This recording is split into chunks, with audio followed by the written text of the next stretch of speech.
kalian, sekarang kita akan mengadakan ibadat pendalaman APP kita yang ketiga. Ibu berharap kalian sudah mengambil sikap yang baik di situ untuk pendalaman kita hari ini. Dan kalian konsentrasi dalam mengikuti perayaan ibadat kita ini. Baiklah anak-anak ibu, sebelum kita memulainya, marilah kita mulai dengan lagu pembuka.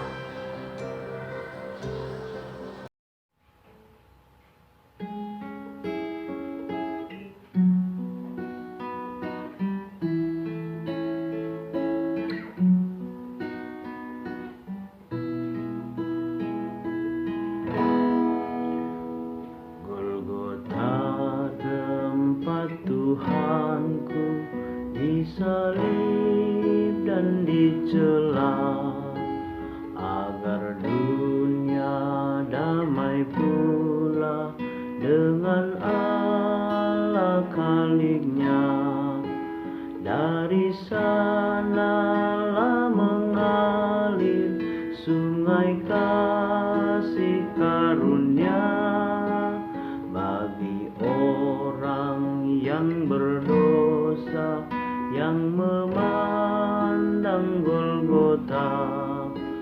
Oh samudra kasih Allah bagi isi dunia, diberinya Putra Tunggal agar kita selamatlah.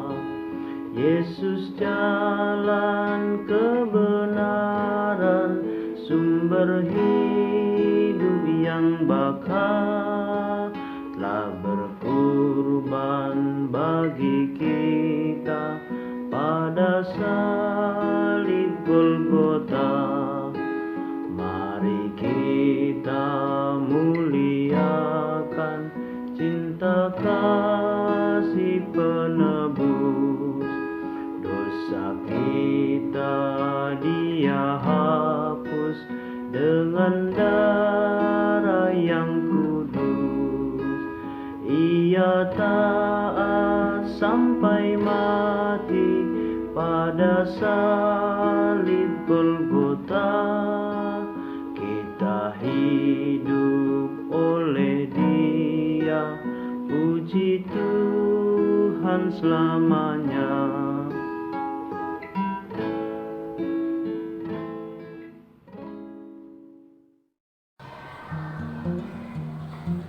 Mari sama-sama kita tandai diri kita dengan tanda kemenangan Kristus. Dalam nama Bapa, Putra, dan Roh Kudus. Amin. Semoga rahmat dan damai Tuhan kita Yesus Kristus selalu beserta kita, sekarang dan selama-lamanya. Anak-anak yang dikasihi Tuhan, minggu yang lalu kita sudah mendalami subtema yang kedua. Pasti masih ada yang mengingat subtema yang kedua pendalaman APP, yaitu dengan judul bijak menggunakan media belajar. Nah, anak-anak ibu, pada hari ini kita akan membahas subtema yang ketiga, yaitu hidup hemat. Hidup hemat menjadi subtema yang menarik untuk kita renungkan bersama, karena sesuai dengan status kita sebagai anak yang belum mempunyai penghasilan.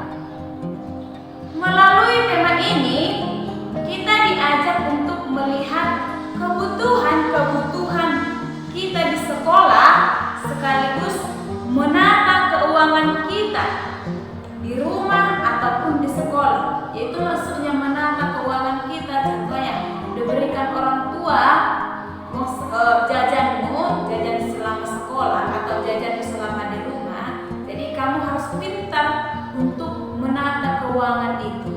Nah, pola hidup hemat menjadi depan yang sejahtera. Sadar akan kekurangan kita, bahwa kita terlalu boros menggunakan uang jajan, kurang mampu untuk hemat. Baik anak-anak ibu, sekarang marilah kita hening sejenak memeriksa batin kita.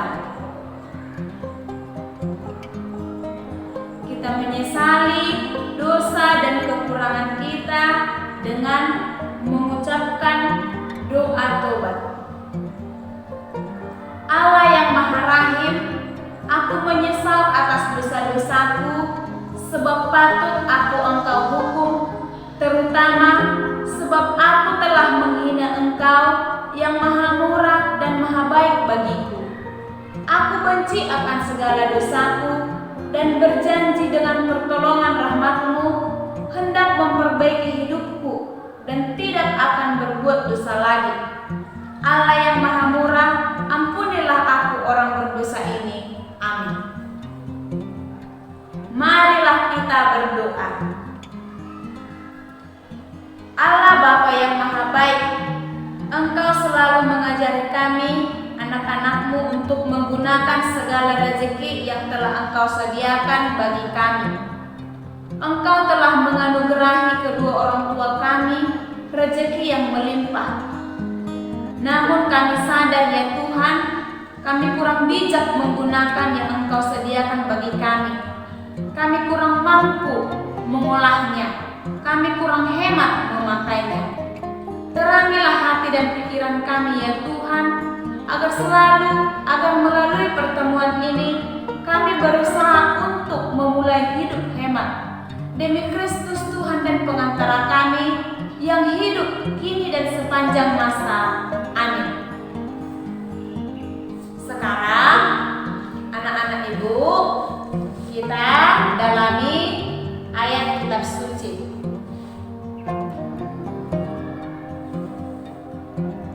Kamu persiapkan dulu, yaitu dari Galatia 5 ayat 16 sampai 26. Galatia 5 ayat 16 sampai 26.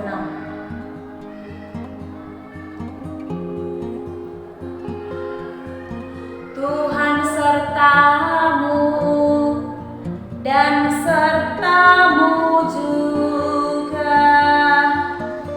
Marilah kita mendengarkan sabda Tuhan yang diambil dari Galatia 5 ayat 16 sampai 26.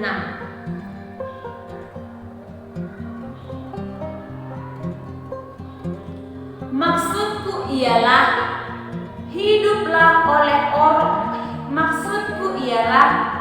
hiduplah oleh Roh, maka kamu tidak akan menuruti keinginan daging. Sebab keinginan daging berlawan dengan keinginan Roh, dan keinginan Roh berlawan dengan keinginan daging. Karena keduanya bertentangan, sehingga kamu setiap kali tidak melakukan apa yang kamu kehendaki. Akan tetapi, jikalau kamu memberi dirimu dipimpin oleh Roh, maka kamu tidak hidup di bawah hukum Taurat. Perbuatan daging telah nyata, yaitu percabulan, kecemaran, hawa nafsu, penyembahan berhala, sihir, perseteruan, perselisihan, iri hati, amarah, kepentingan diri sendiri, percideraan, roh pemecah, kedengkian, kemabukan, pesta pora, dan sebagainya. Terhadap semuanya itu, kuperingatkan kamu seperti yang telah kubuat dahulu, bahwa barang siapa melakukan hal-hal yang demikian, ia tidak akan mendapat bagian dalam kerajaan Allah. Tetapi buah Roh ialah kasih, sukacita, dan damai sejahtera, kesabaran, kemurahan, kesetiaan, kelemah lembutan, penguasaan diri.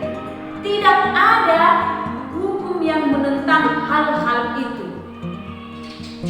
Barang siapa menjadi milik Kristus Yesus, ia telah menyelipkan daging dengan segala hawa nafsu dan keinginannya. Jikalau kita hidup oleh Roh, baiklah kita hidup juga dipimpin oleh Roh. Dan janganlah kita gila hormat, janganlah kita saling menentang dan saling mendengki.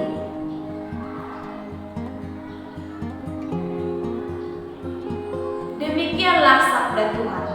Syukur kepada Allah.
Baiklah anak-anak ibu,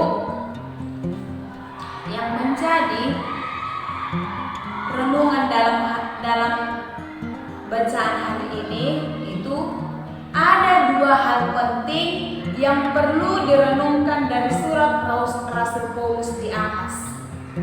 Ya. Yang pertama, hidup menurut keinginan daging. Anak-anak ibu, ciri-ciri orang yang hidup seturut keinginan daging adalah percabulan, kecemaran, hawa nafsu, penyembahan berhala, sihir, perseteruan, perselisihan, iri hati, amarah, kepentingan diri sendiri, percideraan, roh pemecah, kedengkian, kemabukan, pesta bor. Itulah yang pertama. Lalu yang kedua, hidup menurut keinginan roh. Tadi hidup menurut keinginan daging, sekarang hidup menurut keinginan roh. Yang mana di sini dikatakan ciri-ciri orang yang hidup dalam roh, dalam kasih sukacita, damai sejahtera, kesabaran, kemurahan, kebaikan, kesetiaan, kelemah lembutan, dan penguasaan diri. Kedua pola hidup ini menggambarkan hidup manusia. Ada orang yang sungguh dikuasai oleh keegoisan, kemalasan, iri hati, dengki, balas dendam, dan boros. Untuk memperoleh nilai bagus, kita menghalalkan pola instan dengan cara menyontek. Pasti ada yang melakukan itu selama proses ujian, ya. Apakah gaya hidup ini akan membawa kita kepada kebahagiaan, ketenangan, atau kedamaian? Alangkah bahagia dan nikmatnya hidup ini jika mampu menguasai diri kita. Alangkah nikmatnya hidup ini jika kita mampu hidup dalam kasih, sabar, murah hati, lemah lembut.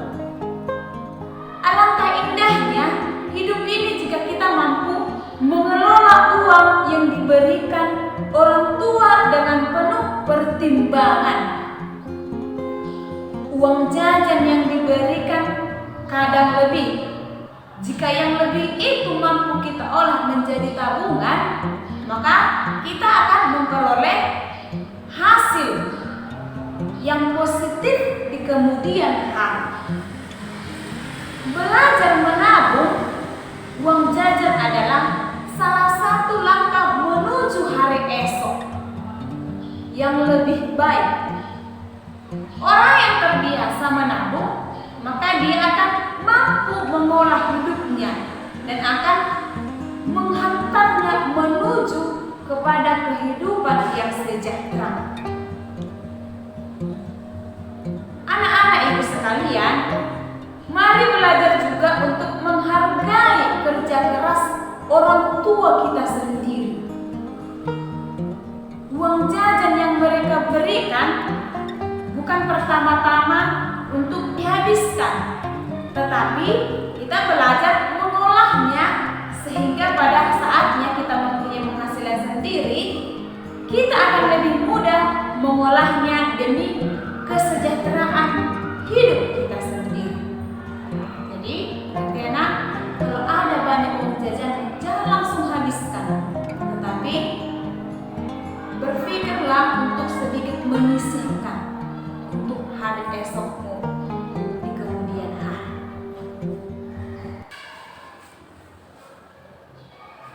Baiklah anak-anak ibu, sekarang marilah kita menyampaikan doa-doa permohonan kita dengan penuh iman dan pengharapan.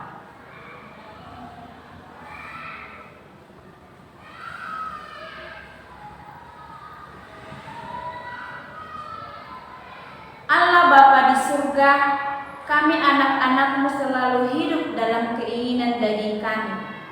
Pada hari ini, kami belajar untuk belajar sedikit lebih hemat demi masa depan kami yang lebih baik. Tanpa kami sadari ya Tuhan, sudah banyak uang orang tua yang kami habiskan. Semoga kami memiliki semangat baru untuk lebih hemat, belajar, menabung demi hidup yang sejahtera di kemudian hari. Kami mohon kepadamu ya Tuhan, kabulkanlah doa kami. Sekarang siswa-siswa ibu beri kesempatan dalam hati untuk berdoa atau meminta apa saja yang engkau minta kepada Tuhan. Ibu berikan kesempatan kepadamu untuk berdoa dalam hati.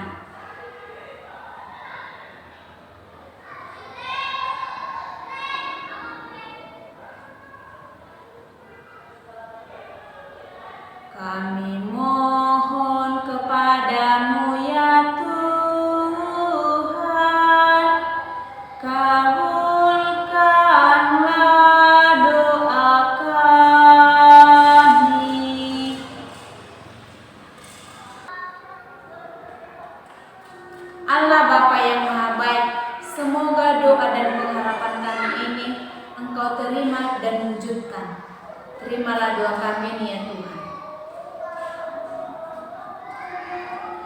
Sekarang marilah kita persatukan doa kita dengan doa yang diajarkan Kristus kepada kita. Bapa kami yang ada di surga, dimuliakanlah namamu, datanglah kerajaan-Mu, jadilah kehendak-Mu di atas bumi seperti di dalam surga. Berilah kami rezeki pada hari ini, dan ampunilah kesalahan kami, seperti kami pun mengampuni yang bersalah kepada kami. Dan janganlah masukkan kami ke dalam pencobaan, tetapi bebaskanlah kami dari yang jahat. Amin. Baik anak-anak Ibu, sebelum kita ke doa penutup, Ibu berharap kalian tidak bosan dalam melaksanakan pendalaman APB seperti ini. Ya, minggu depan kita lanjutkan lagi pendalaman APB kita ke berikutnya, yaitu ke yang keempat. Kalau kita sudah memulai mengikuti pendalaman APB ini, jadi kita selesaikanlah sampai akhirnya. Jangan tanggung, jangan setengah-setengah. Ya. Baik, sekarang mari kita berdoa. Allah Bapa yang Maha Baik, setiap hari kami selalu belajar. Di sekolah kami menimba ilmu pengetahuan agar kami memiliki kearifan pengetahuan untuk kehidupan kami kelak. Dan pada hari ini kami dihantar untuk memiliki semangat baru, yaitu hidup hemat. Semoga kami mampu menabung setiap hari ya Tuhan, sebagai bagian dari proses belajar dan hidup kami, demi kesejahteraan hidup kami juga. Ajarilah kami ya Tuhan, agar kami mampu melaksanakannya setiap hari. Demi Kristus Tuhan dan pengantara kami. Amin. Semoga rahmat dan kasih karunia Tuhan kita Yesus Kristus senantiasa menyertai kita sekarang dan selama-lamanya. Dan semoga kita semua diberkati oleh Allah yang Maha Kuasa, dalam nama Bapa, Putra, dan Roh Kudus. Amin. Lagu penutup.